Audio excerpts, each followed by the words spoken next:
নমস্কার, চাষবাস চ্যানেলে সবাইকে স্বাগত। এর আগের ভিডিও আমি দিয়েছি চাষের মাধ্যমে জমির পরিমাণ কীভাবে দ্বিগুণ করা যায় তা নিয়ে। তার সেকেন্ড পার্ট নিয়ে আলোচনা করছি আজকের ভিডিওতে। দেখছেন এই জমিতে আমরা স্বল্পমেয়াদী ফুলকপি ডন 175 লাগিয়েছিলাম, 45 দিনের কপি। সেটা প্রায় শেষের মুখে।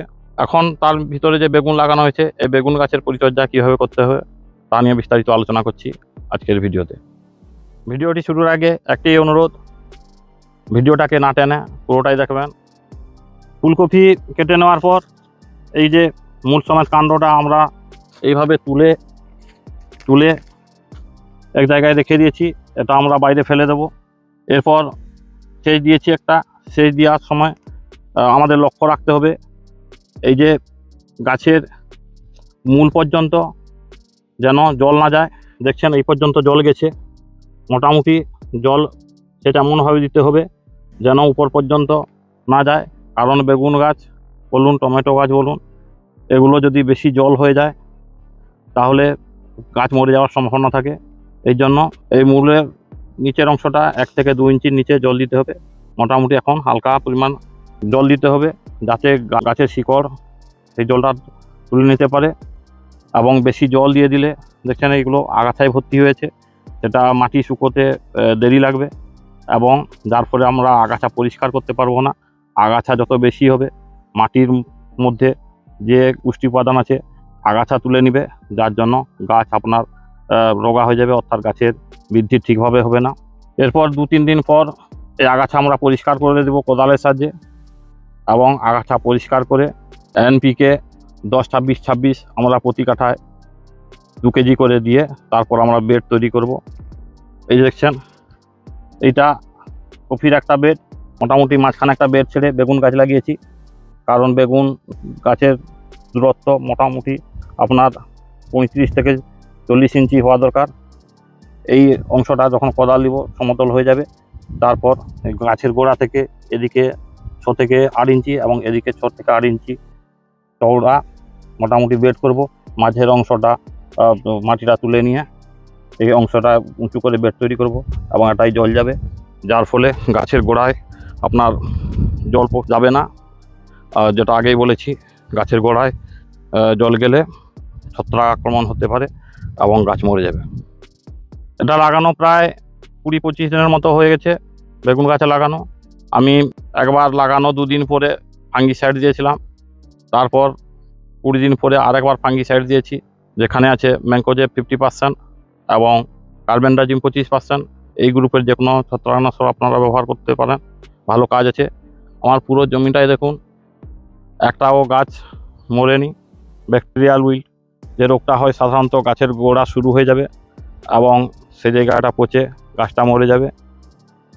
এই ব্যাকটেরিয়াল উইলের হাত থেকে রক্ষা পাওয়ার জন্য আমি জমি প্রস্তুতির প্রথম পর্বে যখন কপিও লাগানো হয়নি সেই সময় আমি ব্লিচিং পাউডার দিয়ে মাটি শোধন করেছিলাম।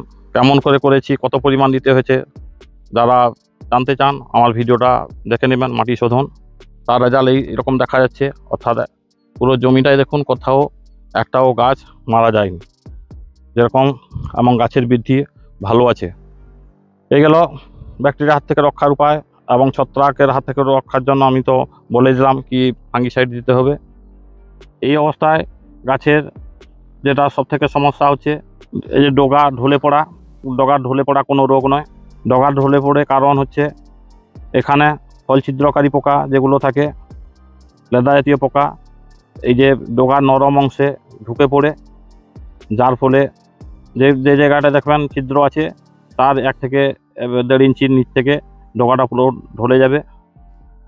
এর হাত থেকে রক্ষা পাওয়ার জন্য আপনাকে কীটনাশক ব্যবহার করতে হবে, কিন্তু কীটনাশক যে কোনো সময় ব্যবহার করলে চলবে না। আমাদের জানতে হবে এই পতঙ্গের জীবনচক্র সম্পর্কে। এই পতঙ্গের জীবনচক্র 4টি ধাপ আছে বা 4টি পর্যায় আছে। এগুলো হচ্ছে 1 নম্বর ডিম, 2 নম্বর হচ্ছে লার্ভা, 3 নম্বর হচ্ছে পিউপা এবং 4 নম্বর হচ্ছে পূর্ণাঙ্গ। পূর্ণাঙ্গ আমরা মাছির আকারে দেখতে পাই, সেইগুলো নিয়ন্ত্রণ করতে হবে।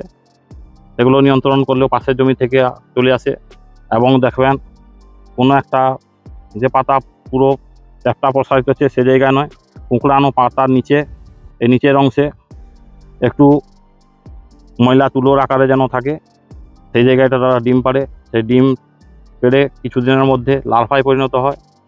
সেই লার্ভা কিন্তু ডগা ছিদ্র করে ঢুকতে পারবে না। সেই লার্ভা তখন কি করে, পাতার নিচে থেকে পাতার রস চুষে খায়। এই লার্ভা যখন একটু বড় হয়, উপর থেকে জালির মতো দেখায়। সেই জালি যেখানে দেখতে পারবেন, পাতা উল্টে সেই জায়গাটায় কীটনাশক দিতে হবে। এর ফলে লার্ভা আপনার মরে যাবে। কিন্তু কিছু লার্ভা যদি পিউপা হয়ে যায়, সেগুলো ডগা ছিদ্র করে ঢুকে যায়, যার ফলে ডগা ঢলে পড়ে এবং সেই অংশটা নষ্ট হয়ে যায়। এর জন্য আমরা কীটনাশক দিতে হবে। সেই রকম আমরা কম দামি কন্ট্যাক্ট কীটনাশক দিলে হবে না, এগুলো অন্তর্বাহী কীটনাশক দিতে হবে, যার ফলে কি হবে, বেশি দিন ক্রিয়া করে এবং সেই পাতার উপরে পড়লেও অন্তর্বাহী কীটনাশক যেগুলো জাইলেমের মাধ্যমে সারা শরীরে যায়, যার ফলে আপনার সেই যে ডিম থেকে যে লার্ভা প্রাথমিক অবস্থায় হয় সেগুলোও মরে যায় এবং সেই লার্ভা বড় হয়ে আর পিউপা হতে পারবে না এবং আপনার ডগা ছিদ্র করে কিংবা ফল ছিদ্র করে সেখানে ঢুকতে পারবে না। এর জন্য আমি সাধারণত অন্তর্বাহী কীটনাশক, জৈব কীটনাশক পোলার ব্যবহার করি। এর আগের ভিডিওতে আপনারা দেখেছেন। কারণ এই জৈব কীটনাশকের কোনো পার্শ্ব প্রতিক্রিয়া নেই এবং এখানে আছে ফ্লুবিক অ্যাসিড, আপনার গাছের শিকড় বাড়তে সাহায্য করে এবং গাছের খাদ্য তৈরিতে এবং মাটি থেকে জল এবং খনিজ লবণ শোষণ করতেও সাহায্য করে। এই ডগা ছিদ্রকারী পোকার জন্য আমি যেটা ব্যবহার করছি, পোলার বলেছি, এটা প্রতিটা জলে 1 ml করে ব্যবহার করতে হবে। যে কোনো কীটনাশক ব্যবহার করার একটু ঝাঁকিয়ে নেবেন, কারণ ঝাঁকিয়ে নিলে কীটনাশকটা সমসত্ব হয়ে যায়, অর্থাৎ না হলে উপরের দিকে জলীয় পদার্থটা বেশি থাকে। এতে আছে সামুদ্রিক গাঁজার নির্যাস এবং ফ্লুবিক অ্যাসিড। এরপর আমি যেটা ব্যবহার করব, ইনজেকশন ডলার, এটাও জৈব পিজিআর বলতে পারেন। এটা একসঙ্গে কম্পোজ করে স্প্রে করা যায়, এর কোনো পার্শ্ব প্রতিক্রিয়া নেই। এখানে আছে ফ্লুবিক অ্যাসিড 3% এবং হিউমিক অ্যাসিড 12%। আমি যখন কফি চাষ নিয়ে আলোচনা করেছি, এর কাজ কি সেটা বলেছি। এর ফলে আপনার গাছের পাতা হলুদ হবে না এবং মাটিতে যে পুষ্টি উপাদান থাকে সেটা তুলতে সাহায্য করে এবং গাছের শিকড় বাড়াতে সাহায্য করে। প্রতিটা জলে 2 ml করে ব্যবহার করব। 10 ml এর মাপক 30 ml দিলাম। এরপর এটা ভালো করে নাড়িয়ে নিতে হবে, যেমন কীটনাশকটা জলের সঙ্গে মিশে সমসত্ব দ্রবণ তৈরি করে।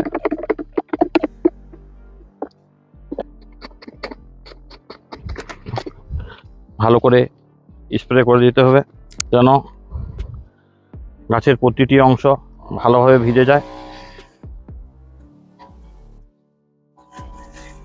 পাতাগুলোকে ভালো করে লক্ষ্য রাখতে হবে, কারণ পাতার নিচে পতঙ্গ ডিম দেয় এবং তা থেকে তাদের বংশ পর্যায় শুরু হয়।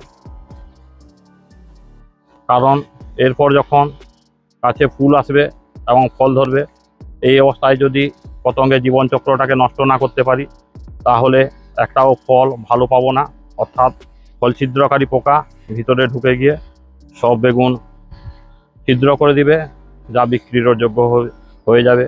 আপনার ভালো ফলন হলেও আপনি ক্ষতিতে পড়বেন। এই অবস্থায় গাছে যেটা গুরুত্বপূর্ণ কাজ হচ্ছে সেটা হচ্ছে, দেখছেন গাছের মধ্যে অসংখ্য শাখা প্রশাখা বেরিয়েছে।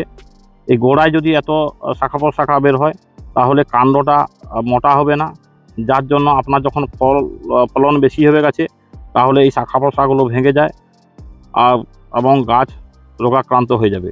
এই জন্য এগুলো কি করতে হবে, এই যে অসংখ্য শাখা প্রশাখাগুলোকে ছেঁড়ে দিতে হবে, না হলে কাঁচির সাহায্যে কেটে দিতে হবে প্রত্যেকটা গাছের। এই যে, যার ফলে আপনার গাছটা আর একটু উঁচু হবে এবং কাণ্ডটা মোটা হবে এবং আপনার গাছের বিকাশ ঠিকভাবে হবে।